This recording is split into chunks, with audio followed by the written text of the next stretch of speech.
बिस्मिल्लाहिर्रहमानिर्रहीम अस्सलाम वालेकुम। अगर आप मुर्गियों की फार्मिंग करना चाहते हैं और आप बिल्कुल अनाड़ी हैं तो ये वीडियो आपके लिए है। फार्मिंग पे बात करने से पहले अगर आपने मेरा चैनल सब्सक्राइब नहीं किया तो इसको सब्सक्राइब कर दें और बेल आइकॉन दबा दें ताकि मेरी हर आने वाली वीडियो आपको मिल सके।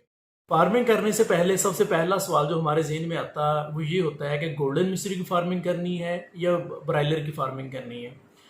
तो आप लोगों के सामने मैं 3 से 4 हकाइक रखूंगा, उसके बाद आपने खुद डिसाइड करना है कि आपको कौन सी फार्मिंग करनी चाहिए और फिर आखिर पे मैं भी आपको बताऊंगा कि आपको वाकई कौन सी फार्मिंग करनी चाहिए।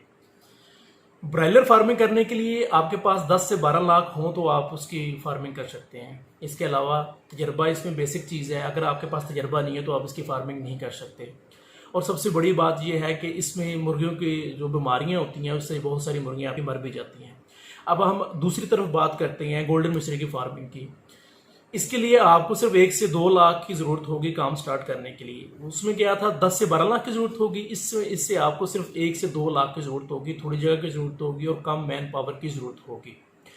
इससे जो गोल्डन मिस्री मुर्गियां हैं इससे जो बीमारियां हैं उनको वो भी कम आती हैं, इनकी मरने की रेशो कम है, उनकी मरने की रेशो बहुत ज़्यादा है। दोस्तों इसमें मैं ये तो नहीं कहूँगा गोल्डन मिस्री के बारे में कि इससे आपको बहुत करोड़ों का आपको मुनाफा हो जाएगा, लेकिन हाँ बिल्कुल इससे आप लाखों कमा सकते हैं। जबकि पोल्ट्री फार्मिंग में आप करोड़ों कमा सकते हैं, बिल्कुल उसमें नफ़ा भी बहुत ज़्यादा और नुकसान भी बहुत ज़्यादा है। अगर आप फर्स्ट टाइम अपना अपना कोई बिजनेस स्टार्ट करना चाह रहे हैं फार्मिंग के ऊपर तो आपके पास तजर्बा नहीं है तो आप बिल्कुल भी पोल्ट्री फार्मिंग का काम ना करें। लेकिन आप उसके बावजूद अगर आपके पास पैसे हैं और आप काम करना चाह रहे हैं तो आप किसी भी ऐसे बंदे के साथ आप काम करें जिसके पास पहले तजर्बा हो, ताकि आपको भी कुछ तजर्बा हासिल हो, उसके बाद ये आप काम स्टार्ट करें।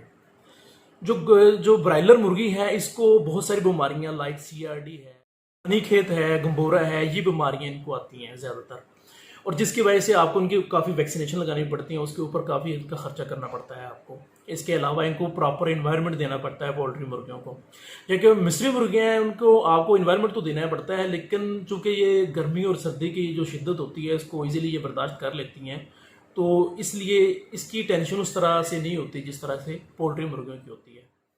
पोल्ट्री मुर्गियों की बात करें तो उनको एक बीमारी आती है जिसका नाम है रानीखेत। वो जुलाई अगस्त के महीने में आती है, उसकी अगर आप उनको वैक्सीनेशन लगा दी जाए तो वो बीमारी जो है वो भी ख़त्म हो जाती है।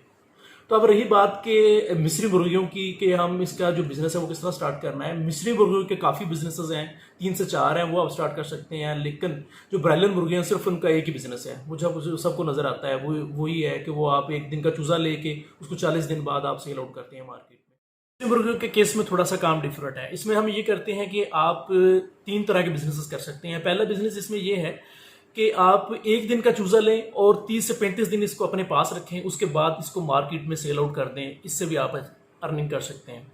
इसका दूसरा बिजनेस ये है कि आप 35 दिन का चूजा मार्केट से खरीद लें और उसको 4 माह बाद जब ये थोड़ा सा ज़्यादा बड़ा हो जाए तो उसको आप मार्केट में सेल कर सकते हैं, इससे भी आपका बिजनेस हो सकता है। इसका तीसरा केस ये है कि आप पूरी मुर्गी ले लें, उसको आप अपने पास रखें, या जो आपने पहले बच्चे रखे हुए हैं आप उनको अपने पास रखें 6 माह तक। वो तब 6 माह बाद जाके वो मुर्गी अंडे देना स्टार्ट हो जाएगी, तो वो अंडे आप मार्केट में सेल कर सकते हैं। ब्रायलर मुर्गियों का ये है कि उनकी एक मार्केट है जिस मार्केट में वो सेल होती हैं। इनकी जो देसी मुर्गियाँ हैं इनकी ऐसी कोई मार्केट नहीं होती, तो इनकी मार्केट आपको खुद बनाना पड़ेगी। वो कैसे?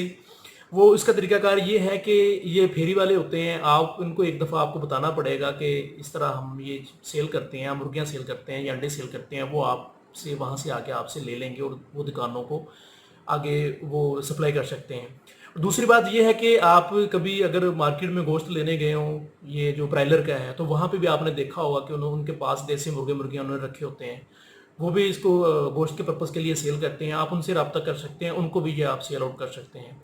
तीसरी बात यह है कि अगर आप अंडे इनके सेल करना चाह रहे हैं तो आप जो डिफरेंट जो दुकानदार हैं उनसे आप रब्ता कर सकते हैं, तो उनको भी आप इनके अंडे सेल कर सकते हैं।